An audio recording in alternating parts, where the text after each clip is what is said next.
Hello students, आज इस video में हम चैप्टर 4 सरल समीकरण प्रश्नावली 4.1 से सेकंड क्वेश्चन सोल्व करेंगे। उससे पहले अगर आपने मेरे चैनल को सब्सक्राइब नहीं किया है तो कर लीजिए। अब क्वेश्चन नंबर 2 देखिए, जांच कीजिए कि कोष्ठकों में दिए हुए मान दिए गए संगत समीकरणों के हल हैं या नहीं। तो देखिए, इस क्वेश्चन में हमें कुछ समीकरण दिए गए, जैसे कि ये हमें एक समीकरण दिया गया है और साथ ही हमें उनके मान भी दिए गए हैं। जैसे ये हमें मान दिए गए हैं, तो हमें ये बताना है कि ये जो मान है ये इस समीकरण के हल हैं या नहीं। तो देखिए, जैसे कि ए पार्ट में हमें समीकरण दिया गया है n जमा 5 बराबर 19 और मान क्या दिया गया है n का बराबर 1। तो हमें ये बताना है कि ये जो n बराबर 1 है ये इस समीकरण का हल है या नहीं। तो वो कैसे पता चलेगा, हम n बराबर 1 मतलब n की जगह हम 1 रख के देखेंगे कि अगर ये बायां पक्ष दाएं पक्ष के बराबर आ रहा है, मतलब इसको सोल्व करके अगर 19 आ रहा है तो n बराबर 1 समीकरण का हल है, वरना नहीं होगा।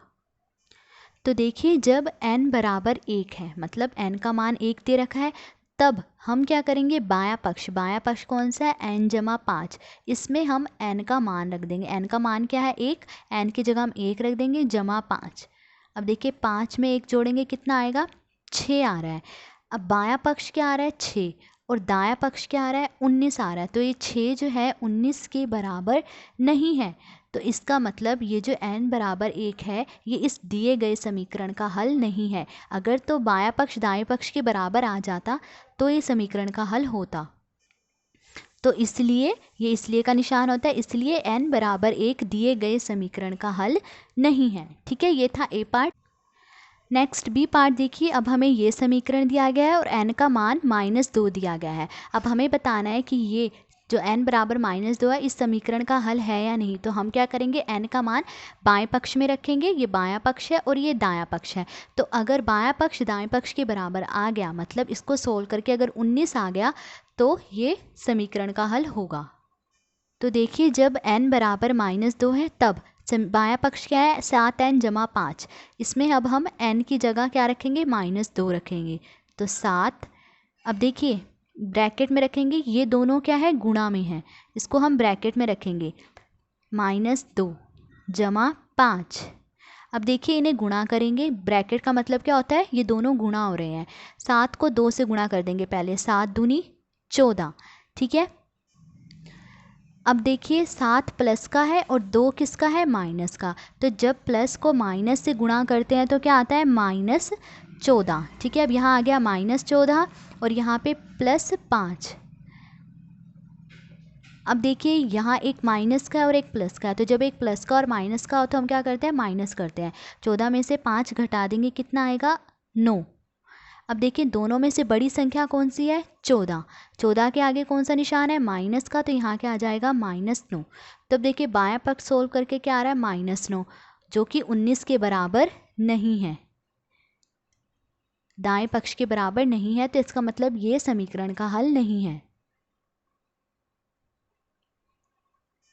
तो इसलिए n बराबर -2 दिए गए समीकरण का हल नहीं है।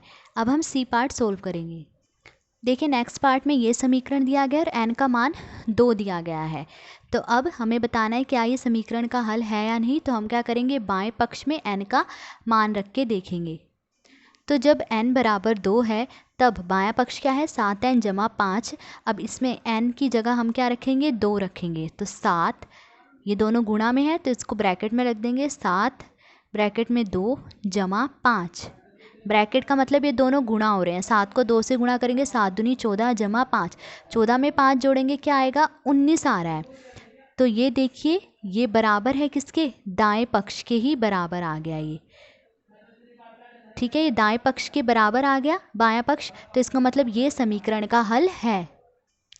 तो इसलिए n बराबर 2 दिए गए समीकरण का हल है। अब नेक्स्ट पार्ट सोल्व करेंगे।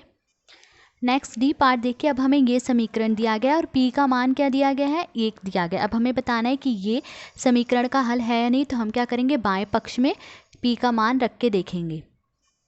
तो देखिए, जब p बराबर 1 है तब बायां पक्ष क्या है, 4p - 3। अब इसमें हम p की जगह क्या रखेंगे, 1 रखेंगे। तो 4 और p की जगह 1, ठीक है, -3, ब्रैकेट का मतलब गुणा हो रहे हैं, 4 को 1 से गुणा करेंगे, 4 एकम 4 और -3, 4 में से 3 गई, कितना आ रहा है, 1 आ रहा है। और दायां पक्ष में क्या है, 13 है, तो इसका मतलब 1 बराबर नहीं है 13 के। बायां पक्ष दाएं पक्ष के बराबर नहीं है, तो इसका मतलब ये समीकरण का हल नहीं है। तो इसलिए p बराबर 1 दिए गए समीकरण का हल नहीं है। अब नेक्स्ट ई पार्ट सोल्व करेंगे। नेक्स्ट ई पार्ट में देखिए, अब हमें ये समीकरण दिया गया है 4p - 3 बराबर 13, ये समीकरण है और p का मान -4 दिया गया है। अब बताना है क्या ये मान जो है इस दिए गए समीकरण का हल है।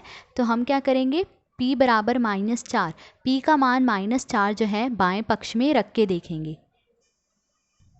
तो जब p बराबर -4 है तब बाएं पक्ष क्या है, 4p - 3। अब p की जगह हम क्या रखेंगे, -4 रखेंगे।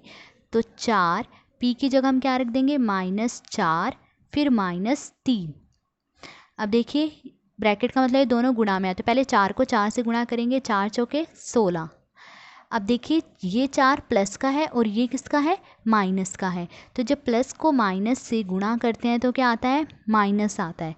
फिर ये -3। अब देखिए ये दोनों ही माइनस के हैं, ये भी माइनस का है, ये भी माइनस का। जब ये दोनों माइनस के हैं तो हम क्या करेंगे, इन्हें जोड़ देंगे। 16 में 3 जोड़ेंगे, कितना आएगा, 19, और निशान किसका आ जाएगा, माइनस का आ जाएगा।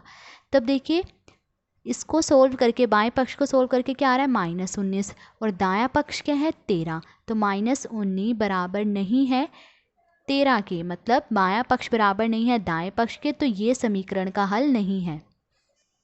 तो इसलिए p बराबर -4 दिए गए समीकरण का हल नहीं है। ठीक है, तो आज इस वीडियो में हमने क्वेश्चन नंबर 2 सोल्व करा। अगर आपको वीडियो अच्छी लगी हो तो please like, share and subscribe. Thank you.